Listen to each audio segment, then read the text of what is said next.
تو آج کا جو موضوع گفتگو ہے وہ سورہ 3 ہے، اور آج ہم لوگ سورہ 3 کے مضامین، اس کا ترجمہ، اس کی تفسیر، ان تمام چیزوں کو پڑھیں گے اور اس کے بارے میں جانیں گے۔ تو اللہ نے اس میں کئی قسموں کو کھانے کے بعد یہ بتایا ہے کہ انسان کو خوبصورت ساخت میں پیدا کیا گیا ہے۔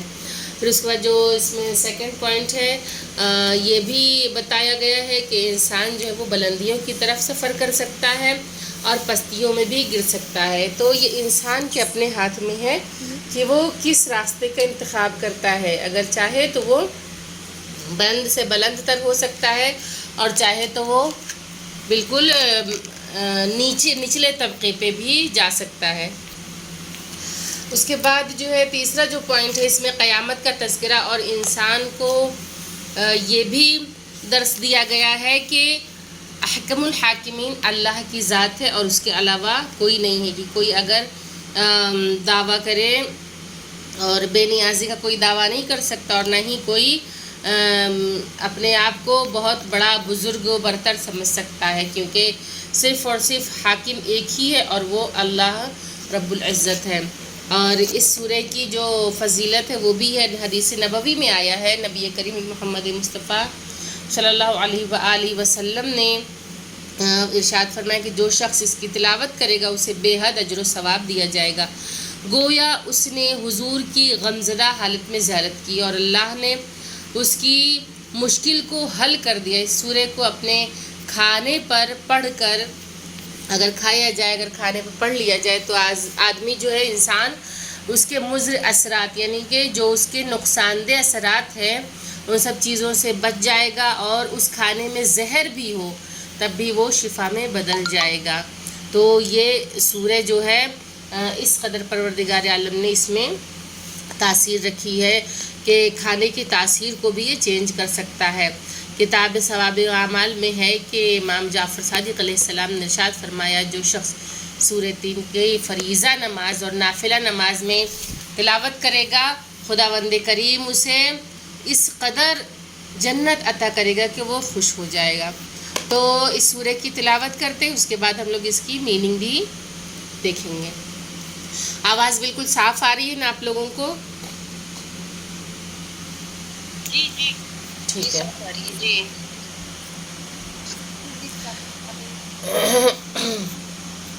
اعوذ باللہ من الشیطان الرجیم۔ جی، یہ فرض نماز اور کون سی نماز ہے؟ نافلہ نماز، جو نوافل ہیں یعنی جو مستحب ہیں، جن کے پڑھنے سے ثواب حاصل ہوتا ہے، ٹھیک ہے۔ جتنی بھی نمازیں فرض نمازوں کے علاوہ، یعنی واجب نمازیں جو 5 وقتہ جو نمازیں ہیں، اس کے علاوہ جتنی بھی نمازیں پڑھی جاتی ہیں وہ تمام نمازیں کیا ہے، وہ مستحب ہیں، اور وہ اس کا بہت زیادہ اجر و ثواب ہے، تو انہیں نافلہ کہا جاتا ہے۔ تو تلاوت کریں اس کی۔ اعوذ باللہ من الشیطان الرجیم، بسم اللہ الرحمن الرحیم، والتین والزیتون وطور سینین وهذا البلد الأمین لقد خلقنا الإنسان في أحسن تقویم ثم رددناه أسفل سافلين إلا الذين آمنوا وعملوا الصالحات فلهم أجر غير ممنون فما يكذبك بعد بالدين أليس الله بأحكم الحاكمين صدق اللہ العلی العظیم۔ کہ شروع بنام خدائے رحمان الرحیم، انجیر اور زیتون کی قسم، والتین قسم ہے انجیر کی اور زیتون کی، انجیر اور زیتون کی قسم، اور طور سینین کی قسم، اور اس پرامن شہر کی قسم، اور ہم نے انسان کو خوبصورت اور بہترین پیدا کیا۔ لقد خلقنا الانسان فی احسن تقویم، پھر ہم نے اسے پستیوں کی طرف لوٹا دیا۔ ثم رددناہ اسفل سافلین، پھر اس کے بعد ارشاد خداوندی ہے کہ الا الذین آمنوا وعملوا الصالحات فلہم اجر غیر ممنون، کہ سوائے ان لوگوں کے جو ایمان لے آئے اور عمل صالح انجام دیے تو ان کے لیے اجر و ثواب ہے۔ ٹھیک ہے کہ انسان چاہے تو بلندیوں کی طرف چلا جائے، چاہے تو پستی کی طرف چلا جائے، اور انسان واقعاً ایک عجیب مخلوق ہے کہ پروردگار عالم نے اسے اس قدر عقل و خرد اور ذہن عطا کیا کہ انسان آج ترقی کرتا ہوا چاند تک جا پہنچا، مارس تک جا پہنچا، یعنی وہ فضا میں خلا میں سفر کرنے لگا اور اونچی اونچی پرواز کرنے لگا، بلندیوں تک پہنچنے لگا۔ اور ایک طرف جو انسان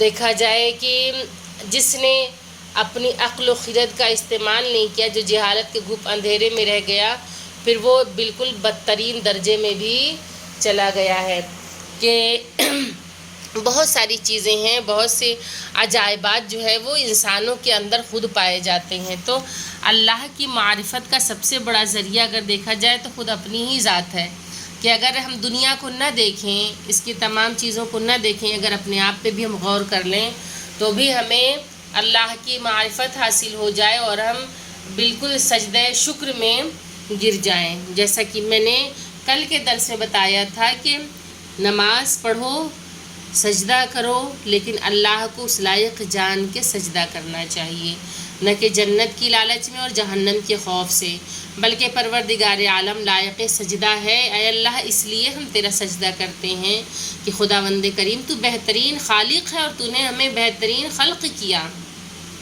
تو نے ہمیں خوبصورت پیدا کیا۔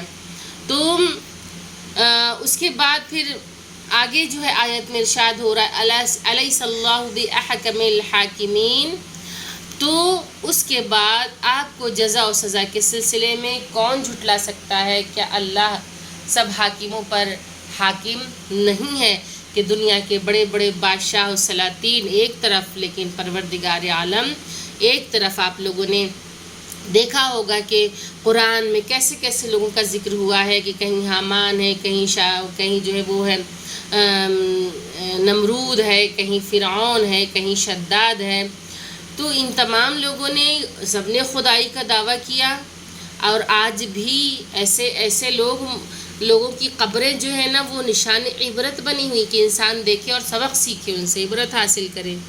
کہ اگر آپ مصر کی تاریخ پہ غور کیجئے، دیکھیے تو آج وہاں سب سے زیادہ جو ممیز پائی جاتی ہیں، مقبرے ہیں، جو پیرامڈس ہیں وہ سب کیا ہیں؟ وہ مقبرے ہیں، فرعونوں کی لاشوں سے بھرے ہوئے ہیں۔ اور آج وہ لوگ کہ جو خدائی کا دعویٰ کیا کرتے تھے، زمین پہ اکڑ کر چلا کرتے تھے، اور جنہوں نے اپنے سامنے کسی کو کچھ نہیں سمجھا، کہ وہ فرعون جو ہے وہ بادشاہ کو کہا جاتا ہے، ٹھیک ہے؟ تو کسی پرٹیکولر انسان کا نام فرعون نہیں ہے، بلکہ فرعون جو ہے وہ بادشاہ کو کہتے ہیں۔ مصر میں انہیں فرعون کہا جاتا تھا، بادشاہوں کو۔ تو موسیٰ علیہ السلام کے زمانے کا جو فرعون تھا، جو بادشاہ تھا، وہ بھی آج نشان عبرت بنا ہوا ہے، اس کی بھی لاش آج بھی رکھی ہوئی، اور اللہ نے خود قرآن میں کہہ دیا کہ ہم تمہیں نشان عبرت بنا دیں گے، کہ لوگ اس سے عبرت حاصل کریں گے، سیکھیں گے اس کو دیکھ کے، کہ تم کچھ بھی کر لو لیکن ذات اگر کوئی ہے تو وہ اللہ کی ذات ہے۔ انسان کچھ نہیں کر سکتا، چاہے وہ کتنا آسمان میں اڑ لے، کتنی ہی قوت کیوں نہ حاصل کر لے، وہ کچھ ہی کیوں نہ کر لے، لیکن اسے فنا ہونا ہے، وہ فانی ہے۔ کہ جیسا کل بھی اشارہ کیا تھا میں نے کہ نمرود نے بھی اپنے لیے ایسا محل تیار کیا تھا کہ جہاں اسے موت تک نہ آئے، جہاں پہ فرشتہ موت نہ پہنچ سکے، اس کی روح قبض نہ ہو پائے۔ اس کے اندر بھلے اس نے خدائی کا دعویٰ کیا تھا، لیکن اندر اندر ڈرتا تھا وہ، کیونکہ اس کو پتہ تھا کہ موت تو آنا ہی ہے۔ اچھا، یہ لوگ جانتے تھے کہ کوئی بڑی ذات موجود ہے، لیکن یہ لوگ ایکسیپٹ نہیں کرتے تھے۔ یہ لوگ خود پہ، اپنی طاقت پہ، اپنے وجود پہ ان لوگوں کو غرور ہو گیا تھا، اور اللہ نے کیسے اسے شکست دی کہ جب وہ بھاگا ہے جناب ابراہیم علیہ السلام سے بچ کے، ان کے لشکر سے بچ کے جب وہ بھاگا ہے تو اللہ نے، اور وہ اپنے اس محل میں جب چلا گیا جسے اس نے بنوایا تھا، کہ جس میں اسے یقین تھا، اعتماد تھا کہ یہاں اس کو کچھ نہیں ہو سکتا ہے، یہاں کوئی چیز نہیں آ سکتی ہے، وہاں بھی اللہ نے اس کی موت کا انتظام کر دیا. اور وہاں ایک مچھر جو تھا، مچھر، کیونکہ مچھروں کی فوج آئی تھی نا. میں نے یہ واقعہ پہلے بتا دیا ہے تو مجھے اس ڈیٹیل میں ابھی فی الحال نہیں جانا ہے. جو خواہران جنہوں نے سنا ہوگا ان کو پتہ ہوگا کہ کس طرح سے اللہ نے مچھروں کی فوج بھیجی تھی جناب ابراہیم کے ساتھ کہ وہ نمرود کا مقابلہ کریں. تو ایک مچھر جو تھا وہ اس کے محل میں گھس گیا، اور وہاں جانے کے بعد یہ جب نمرود جب اس میں دوڑ کے گیا ہے تو اس کی ناک میں وہ مچھر چلا گیا، اور وہ مچھر بھی صحیح و سالم نہیں تھا، بلکہ اس کا ایک پیر یا اس کا ایک پنکھ ٹوٹا ہوا تھا، اس کا ایک پیر ٹوٹا ہوا تھا. اور وہ جب اس کی ناک میں چلا گیا تو وہ اس کے اوپر دیوانگی کا غلبہ ہونے لگا، اور وہ مچھر جب اندر جو ہے اس کے دماغ میں جب وہ چڑھ گیا تو جب اندر وہ مچھر گھومتا پھرتا تھا، اس کو پریشان کرتا تھا، تو وہ اس کے اوپر وہ پاگل ہو جاتا تھا، اور اس کے اوپر جب تک اس کے سر پہ مارا نہیں جاتا تھا وہ چین سے بیٹھتا نہیں تھا، اور اسی حالت میں وہ دنیا سے چلا گیا. تو ہر کسی کو فنا ہونا ہے. انسان اگر یہ سوچے کہ میں اللہ نے مجھے طاقت دی، مجھے دولت دی، مجھے سب کچھ دے دیا تو میں مالک بن گیا، میں حاکم بن گیا، نہیں، ایسا نہیں ہے. بڑے بڑے فرعونوں کی لاشیں آج بھی نشان عبرت بنی ہوئی ہیں. تو اس کی تفسیر کچھ اس طرح ہے کہ والتین والزیتون وطور سینین وہذا البلد الامین، انجیر اور زیتون کی قسم، اور طور سینین کی قسم، اور اس پرامن شہر کی قسم. کتاب الخصال میں ہے کہ رسول اللہ صلی اللہ علیہ وآلہ وسلم نے فرمایا کہ اللہ نے ہر موجود میں سے 4 کو فضیلت بخشی ہے، اور شہروں میں سے 4 کو سب سے افضل قرار دیا ہے. اللہ نے اپنی قرآن میں فرمایا والتین والزیتون وطور سینین وہذا البلد الامین، کہ تین جو ہے یہاں پہ پھر اس کے بعد ارشاد ہوتا ہے کہ مدینہ ہے، اور زیتون بیت المقدس ہے، اور طور سینین کوفہ ہے، اور ھذا بلد الامین یعنی کہ اس سے مراد مکہ ہے. یہ اس کی جو ہے یہاں پہ یہ 3 چیزیں بتائی ہیں رسول خدا صلی اللہ علیہ وآلہ وسلم سے، کہ 3 کیا ہے، وہ مدینہ ہے، زیتون بیت المقدس ہے، طور سینین کوفہ ہے، اور ھذا بلد سے مراد مکہ ہے. اور اللہ نے اس میں تخلیق انسانی کا بھی ذکر کیا ہے کہ ارشاد ہوتا ہے اگلی آیت میں لقد خلقنا الانسان فی احسن تقویم، اور ہم نے انسان کو خوبصورت اور بہترین انداز کے ساتھ پیدا کیا. کتاب الخصال میں حضرت امیر المومنین علیہ السلام سے روایت ہے، مولا کائنات سے روایت ہے کہ تقویم انسانی اور اس کی بقا کا انحصار جو ہے وہ 4 چیزوں پہ ہے. یعنی 4 چیزیں جو ہے وہ انسان کی بیسک چیزیں ہیں. وہ کیا ہیں؟ نار یعنی کہ آگ، نور یعنی کہ روشنی، اور تیسرا جو ہے وہ ہوا ہے، چوتھا پانی ہے. تو کس طرح سے یہ بھی بتا دیا کہ آگ کے ذریعے انسان کھاتا اور پیتا ہے، کہ جس کا وہ استعمال کرتا ہے اور اس کے ذریعے وہ کھاتا پیتا ہے آگ کے ذریعے. نور کے ذریعے انسان دیکھتا ہے اور سوچ و فکر کرتا ہے کہ اگر روشنی نہ ہو تو انسان کچھ نہیں دیکھ سکتا. ہوا کے ذریعے سنتا اور سونگتا ہے. یہ جو کانوں میں جو ساؤنڈ کا آنا ہے یہ کیا ہے؟ یہ ہوا کے ذریعے ہی ساؤنڈ جو ہے ہمارے کانوں تک پہنچتا ہے. اور انسان نے ابھی کل کی سورہ میں کل جو ہم لوگوں نے بات کی تھی کہ اس میں یہ بھی تھا نا کہ انسان نے ہوا کو بھی نہیں چھوڑا، اس کو بھی انسان نے استعمال کیا، تو ہوا کا بھی بھرپور استعمال ہوا. یہ وائی فائی ہے یا یہ موبائل ہے، یہ ٹیلی فون ہے، یہ کیا ہے؟ یہ سب ہواؤں سے چلتے ہیں. ان کا جو کچھ بھی ہے یہ ہواؤں پہ منحصر ہے. یہ جو نیٹ ورکس وغیرہ ہیں یہ ہواؤں پہ منحصر ہے. تو پانی کے ذریعے انسان طعام سے لذت حاصل کرتا ہے، کہ اگر پانی نہ ہو تو ظاہر سی بات ہے کہ انسانی زندگی جو ہے وہ خطرے میں پڑ جائے گی. اور پھر اس کے بعد اگر معدے میں حرارت نہ ہو، یعنی کہ اگر گرمی نہ ہو، تو خورد و نوش یعنی کہ جو بھی وہ کھائے گا ان کو ہضم ہضم نہیں کر پائے گا، اس کا ہاضمہ جو ہے وہ درست نہیں ہوگا۔ تو پروردگار عالم نے حرارت رکھی ہے، انسان کے اندر گرمی رکھی ہے، اور اگر نور نہ ہوتا تو نہ آدمی دیکھ سکتا اور نہ ہی غور و فکر کر سکتا۔ تو معدے میں حرارت کا ہونا یعنی کہ انسان کا ہاضمہ درست ہونا، اسی لیے 8ویں امام رضا علیہ السلام نے ارشاد فرمایا کہ طب امام رضا علیہ السلام اور دیگر معصومین نے بھی ارشاد فرمایا کہ انسان کو چاہیے کہ کھانے کے دوران وہ پانی سے پرہیز کرے، بلکہ یہاں تک ہے کہ کھانے سے 1 گھنٹہ پہلے اگر پانی پینا ہو تو پی لے، اور کھانے کے بعد 1 گھنٹے تک وہ پانی نہ پیے۔ یہ سائنٹیفکلی بھی یہ چیزیں جو ہے بتائی گئی ہیں۔ ہاں، کھانا کھا رہا اس دوران ایسا نہ ہو کہ اب اتنا سوکھا ہو کہ گلے میں اٹک جائے تو وہ 2-4 گھونٹ جو ہے وہ پی سکتا ہے، لیکن بہت زیادہ نہیں پی سکتا ہے، کیونکہ جب انسان پانی پیتا ہے تو اندر ایک حرارت ہوتی ہے انسان کے معدے میں، اس کے پیٹ میں ایک گرمی ہوتی ہے۔ ہندوؤں کے یہاں لوگوں کے آیوروید میں اسے کہا جٹھر اگنی کہا جاتا ہے، یعنی پیٹ میں ایک آگ سی روشن ہوتی ہے، تو وہ لوگ کہتے ہیں اس کو جٹھر اگنی کہتے ہیں، اور اس جٹھر اگنی کو کہتے ہیں کہ اگر پانی پی لے تو جٹھر اگنی بجھ جاتی ہے۔ تو اسلام نے اس چیز کو بھی واضح طور سے بتا دیا کہ کھانے کے کیا آداب ہیں۔